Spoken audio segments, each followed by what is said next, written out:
Berikutnya mendadak gaduh soal iuran tabungan perumahan rakyat atau TAPRA, gaji seluruh karyawan kelak dipotong 3%.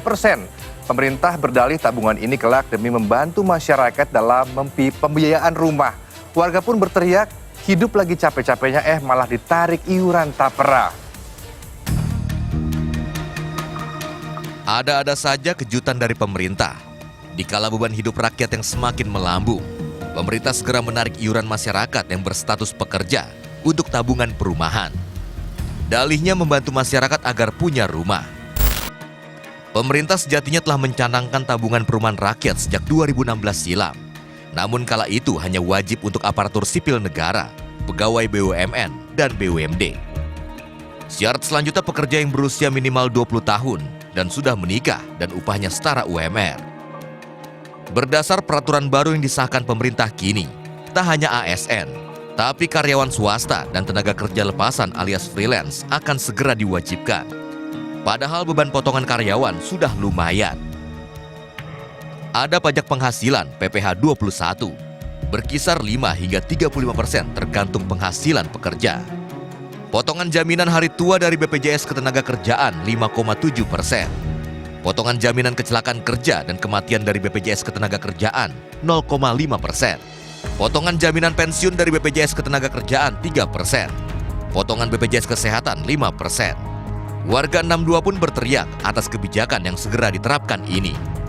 Peluang untuk korupsi pejabat itu bisa, menurut saya sih begitu. Karena kan kayak kasus yang sebelum-sebelumnya juga ada kan kasus kayak gitu korupsi, iya, makanya itu menurut saya sih bisa menimbul peluang besar untuk korupsi, jadi kurang setuju. Kalau untuk aku sendiri sih menurut aku agak keberatan ya, karena kalau dipikir-pikir masih kurang cukup, itu sih menurut aku. Kenapa Kak? Kenapa kurang cukup? Apanya ya? Banyak potongan-potongan ya kalau nggak salah. Ya sebenarnya saya juga kan sebagai yang baca-baca kebutuhan KPR gitu-gitu kan, kayaknya sih harusnya ya, itu urusan pribadi lah gitu, nggak usah dicampur tangankan sama urusan pemerintah gitu. Mau kita ambil KPR atau kita mau bangun sendiri kan ya itu hak pribadi kita sebenarnya gitu. Berdasar Undang-Undang Nomor 4 Tahun 2016, TAPRA bisa dimanfaatkan untuk pembiayaan perumahan bagi pesertanya.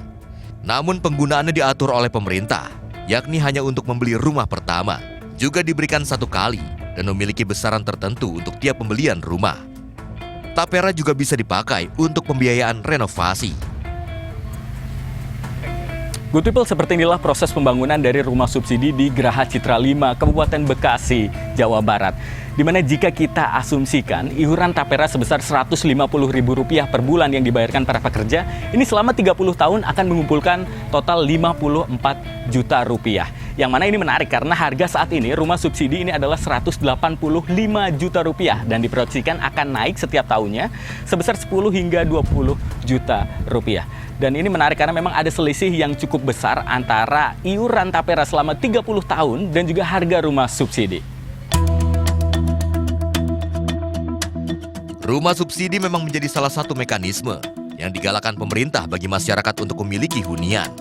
Namun jika sekilas melihat tren harga properti saat ini, harga rumah subsidi pun bukan main tingginya, sehingga tak semua terjangkau. Yang berikutnya pemerintah harus menjelaskan kepada publik setelah uangnya nanti terkumpul siapa yang mengelola, siapa yang mulai. Karena kita sudah punya pengalaman buruk sebelumnya, yang namanya Bapetarum itu gagal kan, nggak jelas uangnya. Kita ada BUMN yang ngurusin namanya Asabri, ada yang namanya Jiwasraya, alhamdulillah semua. Jadi ujungnya untuk bancakan oleh para pengusaha. Itu yang jadi problem. Yang lainnya ya kebijakan ini kenapa keluar baru sekarang di tengah situasi yang sulit momennya kan gitu. Kalau kenapa kok tidak saat katakanlah Pak Presiden Jokowi pada periode pertama dulu kan, jadi sudah bisa diperbaiki. Ini dikeluarkan pada saat injury time, waktu tinggal 5 bulan atau 4 bulan lagi. Nah ini kan jadi membebani pemerintahan berikutnya. Di sisi lain dari kacamata pengusaha, kebijakan TAPRA ini perlu ditinjau lebih lanjut. Keberimbangan untung ruginya bagi perusahaan dan pekerja. Mengingat dari total potongan 3%, 0,5%-nya ditanggung perusahaan. Maksud dan tujuannya baik, ya. Tinggal bagaimana supaya jangan memberatkan pengusaha, tapi juga membantu yang namanya pekerja. Ini yang memang harus kita lakukan. Makanya kenapa Kadin Indonesia contohnya, dalam sejarah belum pernah terjadi kita melakukan MOU selama ini ya, dengan yang namanya semua pekerja dan buruh, ya. Kenapa? Penting sekali. Karena kenapa? Kalau untuk tadi yang saya katakan stakeholders membangun ke depan, itu bukan hanya pengusaha tapi juga pekerja. Data Kementerian PUPR tunjukkan paling tidak ada 12,5 juta warga belum memiliki hunian. Namun jangan sampai atas dalih data tersebut, pemerintah bak memaksakan warga punya kepemilikan rumah. Terlebih tidak semua potongan 3% tapera dianggap ringan. Pasalnya besaran penghasilan dan beban hidup tiap masyarakat ada pada level yang berbeda. Tim Liputan melaporkan untuk NET.